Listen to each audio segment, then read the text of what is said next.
বীজ তোলার শঙ্কা কাটিয়ে এখন সবুজে ভরে উঠেছে হিলির বিস্তীর্ণ মাঠ। উপজেলার বেশিরভাগ জমিতে বোরো ধান লাগানোর কাজ শেষ হয়েছে। চলছে জমিতে ধানের আগাছা দমন ও সার প্রয়োগ সহ পরিচর্যার কাজ। গেল বছর বিদ্যুৎ বিভ্রাটে জমিতে পানি সেচ দিতে কিছুটা দেরি হলেও এবছর সবকিছুই স্বাভাবিক। সঠিক সময়ে জমিতে পর্যাপ্ত পানি দিতে পারায় কাঙ্ক্ষিত ফসল ঘরে তুলতে পারবে বলে আশা করছেন কৃষক। তবে বাজারে ধানের দাম কমায় দুশ্চিন্তায় পড়েছেন তারা। উৎপাদন খরচ অনুযায়ী মুনাফা পাবেন কিনা সে বিষয়ে শঙ্কা রয়েছে। সরকারকে সরাসরি কৃষকের কাছ থেকে ধান কেনার দাবি জানিয়েছেন তারা।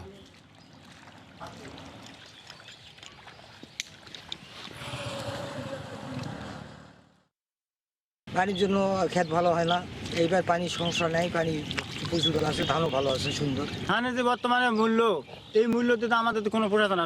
সরকার যদি আমাদের দিকে একটু দৃষ্টি দিলে হয়, দেখলে হয়, তাহলে আমরা উপকৃত হতাম। ধানের দাম যদি না থাকে তা আমরা কি করব? কৃষি মানুষ তো মরে সাফ হয়েছে। আমাদের লক্ষ্যমাত্রা অনুযায়ী ৭,২৮০ হেক্টর জমিতে বোরো আমাদের রোপণ করা হয়ে গেছে এবং মোটামুটি এই জমিগুলোতে দেখা যাবে যে কৃষক তার কাঙ্ক্ষিত ফলন অবশ্যই পাবেন, আমরা আশাবাদী।